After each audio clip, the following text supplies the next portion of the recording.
Hi, അടിപൊളി ബസിന്റെ പുതിയൊരു എപ്പിസോഡിലേക്ക് എല്ലാവർക്കും സ്വാഗതം.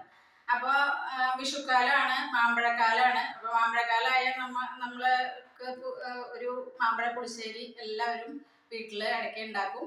അപ്പോൾ വിഷുവിന് പ്രത്യേകിച്ചും മാമ്പഴ പുളിശ്ശേരി നിർബന്ധമാണ്. അപ്പോൾ നമ്മൾ ഇന്ന് നമുക്ക് മാമ്പഴം ഇവിടെ കിട്ടിയിരുന്നു. അപ്പോൾ ഒരു മാമ്പഴ പുളിശ്ശേരി ചെയ്യാമെന്ന് വിചാരിച്ചിട്ടാണ്. അപ്പോൾ അതിൻ്റെ ഇൻഗ്രീഡിയൻസ് എന്തൊക്കെയാണെന്ന് നോക്കാം. അപ്പം നമുക്ക് മാമ്പഴ പുളിശ്ശേരിക്ക് വേണ്ടി അതിന് തന്നെ വെള്ളരിക്ക ഇപ്പോൾ സുലഭമായിട്ട് കിട്ടും. ഇപ്പോൾ വിഷുക്കാലമാകൊണ്ട് അപ്പോൾ വെള്ളരിക്ക വേണം. ഇതിൻ്റെ ഒരു പകുതി വെള്ളരിക്കയാണ് ഞാനിവിടെ എടുക്കുന്നത്. പിന്നെ നമുക്ക് മാമ്പഴം മെയിനായിട്ട് ഒരു 10-12 മാമ്പഴം ഉണ്ട്. നല്ല ചെറിയ മണമുള്ള നല്ല ചൊണിയുള്ള മാങ്ങയുടെ മാമ്പഴമാണ് വേണ്ടത്. അതാണ് ഏറ്റവും കൂടുതൽ ടേസ്റ്റ്. അല്ലാണ്ടും പഴുത്ത മാങ്ങ കൊണ്ട് എല്ലാവരും ചെയ്യും. പക്ഷെ എപ്പോഴും ചെറിയ മാമ്പഴം എടുക്കുമ്പോൾ നല്ല ടേസ്റ്റ് ആയിരിക്കും. നല്ല പുളിയുള്ള മാങ്ങ പഴുത്ത് കഴിഞ്ഞാൽ അത് വെച്ചിട്ട് മാമ്പഴ പുളിശ്ശേരി ചെയ്യുമ്പോൾ ഭയങ്കര ടേസ്റ്റ് ആയിരിക്കും. പിന്നെ അതിലേക്ക് നമുക്ക് ഒരു വലിയ തേങ്ങ ചിരകിയത്, അത് നമ്മൾ എത്ര കറിക്ക് സാധനങ്ങൾ എടുക്കണം, ഇപ്പോൾ മാമ്പഴവും വെള്ളരിക്കയുടെ ഒക്കെ കണക്കനുസരിച്ച് തേങ്ങയുടെ അളവ് കൂട്ടുക കുറയ്ക്കുകയൊക്കെ ചെയ്യാം. അപ്പോൾ ഒരു വലിയ തേങ്ങയാണ് ഞാനിവിടെ ഇത്രയും ഇതിലേക്ക് എടുത്തിരിക്കുന്നത്. അതിലേക്ക് ഒരു 5-6 പച്ചമുളക്, പിന്നെ ഒരു സ്പൂൺ ജീരകം അരയ്ക്കാൻ വേണ്ടിയിട്ട്. പിന്നെ അതിലേക്ക് വേണ്ടത് നമുക്ക് മോരാണ്. നല്ല വെണ്ണ മാറ്റി എടുത്തു വെച്ചിരിക്കുന്ന മോരാണ്. നല്ല അത്യാവശ്യം പുളിയുള്ള മോര് വേണം. നമുക്കതിന് പുളി മധുരമാണ്. അപ്പോൾ പുളി മോരിന് ഇത്തിരി മുന്നേ നിൽക്കണം. നല്ല പുളി ഉണ്ടെങ്കിൽ മധുരം കൂടി ചേരുമ്പോൾ നല്ല ടേസ്റ്റ് ആയിരിക്കും. പിന്നെ അതിലേക്ക് നമ്മൾ 2 ശർക്കര എടുത്തിട്ടുണ്ട്. ശർക്കര നമുക്ക് മധുരം എത്ര വേണം ഓരോരുത്തരുടെ ടേസ്റ്റ് അനുസരിച്ചിട്ട്.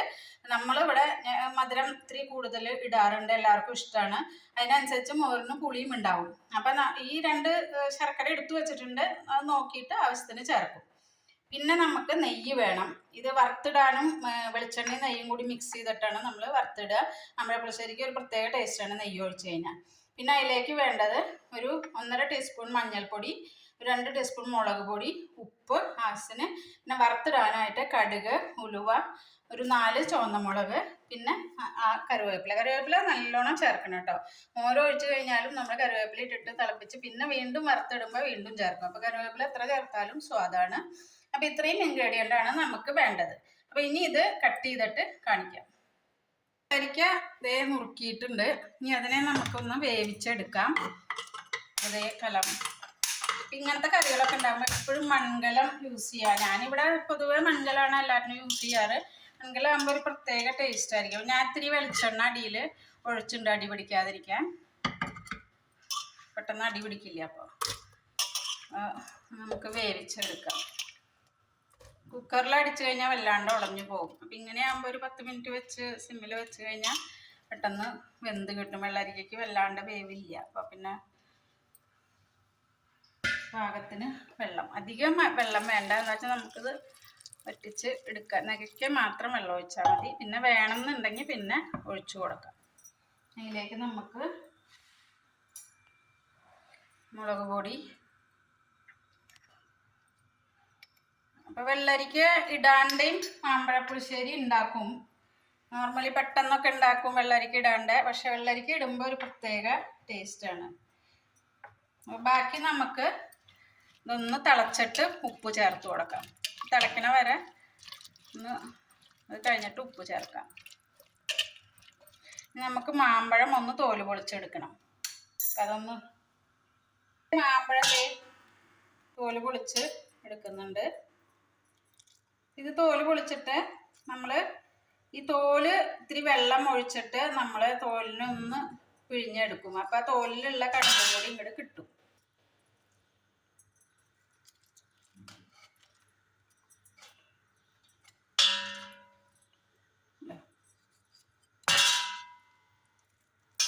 അപ്പം നമ്മളിത് ഈ മാങ്ങയുടെ തോലൊന്ന് പിഴിഞ്ഞെടുക്കുന്നുണ്ട്. ഇത്തിരി കഴമ്പൊക്കെ ഉണ്ടാവും. അപ്പം അതൊന്ന് പിഴിഞ്ഞാൽ വെള്ളം കൂടി ആ വെള്ളരിക്കയിൽ ഒഴിച്ച് കഴിഞ്ഞാൽ ഒരു പ്രത്യേക ടേസ്റ്റ് ആയിരിക്കും. ചില മാങ്ങയ്ക്ക് നല്ലോണം ഉണ്ടാവും കേട്ടോ. അപ്പോൾ ഈ മാങ്ങയ്ക്ക് അത്ര അങ്ങോട്ട് ഇതില്ല, കുറവാണ്. ചിലതിൽ ഈ തോലിൽ നല്ല കഴമ്പായിരിക്കും. അപ്പം നമ്മൾ ചീന്തി എടുത്തു കഴിഞ്ഞാൽ കഴമ്പ് കുറേ തോലിൽ പോരും. ഇതിലങ്ങനെ പിടിച്ചിട്ടില്ല. നമ്മൾ ഇതിങ്ങനെ ഈ വെള്ളം നമ്മൾ ഒഴിച്ചിട്ട് വെള്ളരിക്ക വേവിക്കും. എന്നിട്ട് വെള്ളരിക്ക വെന്ത് കഴിഞ്ഞിട്ടാണ് നമ്മൾ മാമ്പഴം ഇടുക. അപ്പോൾ ഇത് വെള്ളരിക്കയിലേക്ക് ഞാൻ ഒഴിക്കുന്നുണ്ട്. നമ്മുടെ വെള്ളരിക്ക ഒരുവിധം 3/4 വേവായിട്ടുണ്ട് കേട്ടോ. അപ്പം ഞാനിത് ഫുള്ളിൽ തിളച്ച് കഴിഞ്ഞിട്ട് സിമ്മിലേക്ക് ആക്കിയിട്ട് ഒരു പകുതി ഫ്ലെയിമിലാണ് ഞാനിത് വേവിച്ചത്. ഒരുവിധം വെന്തിട്ടുണ്ട്. ഇനി നമുക്ക് മാങ്ങ ഇട്ട് കൊടുക്കാം.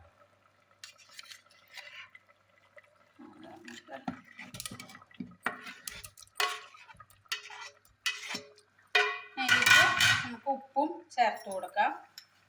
ഉപ്പ് നമ്മൾ മധുരം ഇത് എല്ലാം ഒരു ബാലൻസ് ടേസ്റ്റ് വരണം, ഉപ്പും മധുരമൊക്കെ. അപ്പം ഉപ്പ് നമ്മൾ ഇട്ടിട്ട് മധുരം കൂടി ഇടുമ്പോഴാണ് ഉപ്പിൻ്റെ കറക്റ്റ് പാകം അറിയുക. മധുരം ഇതൊന്നും വെന്ത് ഈ മാങ്ങയും കൂടി ഒന്ന് വേവണം. അപ്പം മാങ്ങയുടെ കൂടെ വെള്ളരിക്ക ഒരു 3/4 വേവായിട്ടുള്ളൂ. അപ്പം അതും കൂടി അങ്ങോട്ട് വെന്തോളൂ. ഇത് വേകുമ്പോഴേക്കും നമുക്ക് തേങ്ങ അരച്ചെടുക്കാം. അവിടെ ഇരിക്കട്ടെ.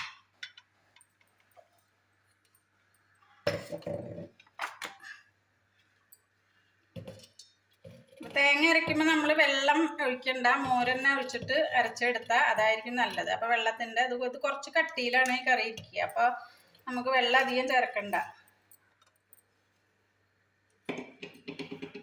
രസത്തിന് ജീരകം കൂടി സ്പൂൺ.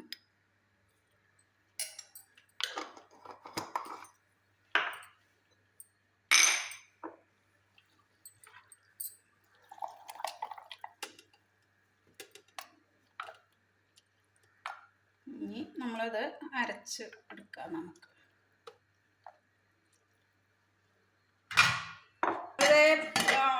മാങ്ങയൊക്കെ വെന്ത് വന്നിട്ടുണ്ട്. അപ്പം നമുക്ക് ഇനി ശർക്കര ഇത് ഫുള്ളായിട്ടൊരു അച്ച് ഇടുന്നുണ്ട്. ഇനി ഇത് അലിഞ്ഞിട്ട് നോക്കിയിട്ട് വേണമെങ്കിൽ കുറച്ചും കൂടി മധുരം വേണമെങ്കിൽ ഇടാം. മോര് കൂടി ഒഴിച്ചു കൊടുക്കാം. നമുക്ക് മോരൊന്ന് വറ്റി വരണം. നോക്കിയിട്ട് പിന്നെ വേണമെങ്കിൽ ഇതിൽ കുറച്ച് നെയ്യും കൂടി ഞാൻ ഒഴിക്കുന്നുണ്ട്. മറ്റേ അടി പിടിക്കാണ്ടിരിക്കാനും. പിന്നെ നെയ്യ് ഒഴിച്ചാൽ നല്ലൊരു ടേസ്റ്റാണ്. ഇതൊന്ന് വറ്റി വരണം, എന്നിട്ട് അരപ്പ് ചേർക്കുള്ളൂ. അപ്പോൾ അതേ മോരൊക്കെ ഒരുവിധം ഒന്ന് വറ്റി വന്നിട്ടുണ്ട് ഉണ്ടോ. അപ്പോൾ ഞാൻ മധുരം നോക്കിയപ്പോൾ എൻ്റെ ടേസ്റ്റ് അനുസരിച്ച് കുറച്ച് മധുരം കുറവാണ്. അപ്പം ഞാനൊരു പകുതി ശർക്കര, 1.5 ശർക്കര ഇട്ടിട്ടുണ്ട് കേട്ടോ. ഒരച്ചും പിന്നെ ഒരു പകുതി ഇട്ടിട്ടുണ്ട്. മോരിന് അത്യാവശ്യം പുളിയുണ്ട്, അപ്പോൾ കുറച്ചും കൂടി മധുരം ആവാം. ഇനി ഞാൻ ദേ അരച്ച് നല്ല മഷി പോലെ അരച്ചെടുത്തിട്ടുണ്ട്. നല്ലോണം അരയണം കേട്ടോ അത്. അപ്പം ഇത് ഇനി ചേർക്കാൻ പോവാണ്. അപ്പം ഇതിൽ ഞാൻ കുറച്ച് കറിവേപ്പില ചേർത്തിരുന്നു കേട്ടോ മോര് ഒഴിച്ചപ്പോൾ. ഇനി വറുത്തിടുമ്പോൾ ചേർക്കും.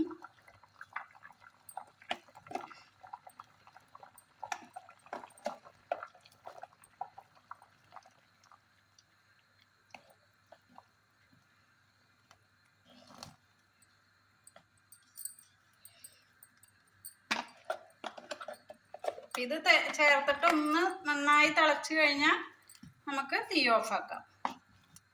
അപ്പം അതേ അരപ്പ് ചേർത്തിട്ട് തിളച്ച് വന്നിട്ടുണ്ട്. നമ്മൾ കുറച്ച് കറിവേപ്പില ഞാൻ ആദ്യം മോരോ വെച്ചിട്ട് ഇട്ടിരുന്നു. ഇതൊന്ന് ഇളക്കി വാങ്ങി നമുക്ക് വറുത്തിടാം. അപ്പോൾ എരിവും പുളിയും ഉപ്പും ഒക്കെ പാകമാണ്.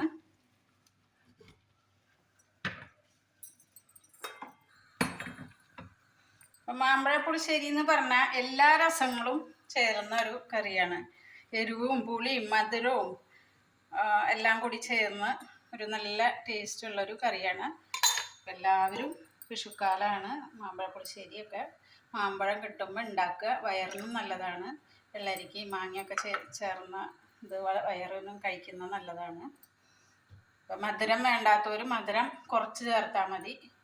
ഞാനിത് ഒരു ബാലൻസിലാണ് ചേർക്കുക. എന്ന് വെച്ചാൽ എനിക്ക് വല്ലാണ്ട് പുളിയും ഇഷ്ടമല്ല, വല്ലാണ്ട് മധുരവും ഇഷ്ടമല്ല. അപ്പോൾ ഏകദേശം ഒരു പകുതിയിൽ ഇത്തിരി വെളിച്ചെണ്ണ കൂടുതൽ വറുത്തിടാൻ നമ്മൾ മിക്സ് ചെയ്തിട്ട് നെയ്യും വെളിച്ചെണ്ണയും കൂടി മിക്സ് ചെയ്തിട്ടാണ് എടുക്കുക. നെയ്യ് കുറച്ച് ഞാൻ കറിയിലും ഒഴിച്ചിരുന്നു. അപ്പോൾ വെളിച്ചെണ്ണ അതിൽ കൂടുതൽ എടുക്കണം വറുത്തിടാൻ. അതേപോലെ കടുകും കുറച്ച് കൂടുതൽ തന്നെയാണ് എടുക്കുക. കടുകിട്ട് കൊടുക്കാം. ഉലുവ,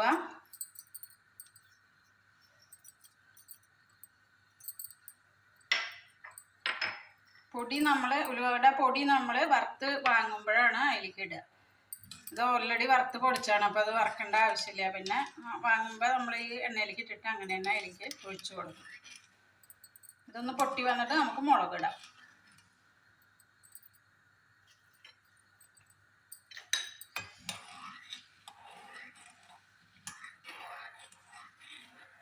ഇട്ടിട്ടുണ്ട്. ഇനി അതിലേക്ക് മുളക് ഇട്ട് കൊടുക്കാം.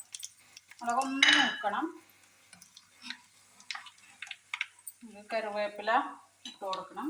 സിമ്മിൽ വെക്കണം കേട്ടോ. എണ്ണ ചൂടായി കഴിഞ്ഞ് കടുക് പൊട്ടുന്ന നമ്മൾ സിമ്മിലേക്ക് വെക്കണം, അല്ലെങ്കിൽ പെട്ടെന്ന് തീയയിലേക്ക് ആളിപ്പിടിക്കും.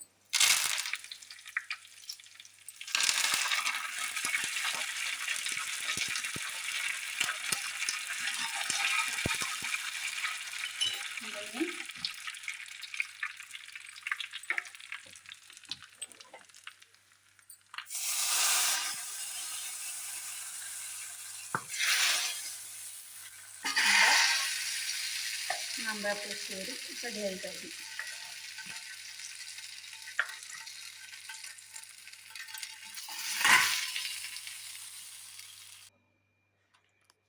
അപ്പം മാമ്പഴപ്പുളിശ്ശേരി ഉണ്ടാക്കിയിട്ടുണ്ട്. എല്ലാവരും ട്രൈ ചെയ്ത് നോക്കാം, നല്ല ടേസ്റ്റാണ്.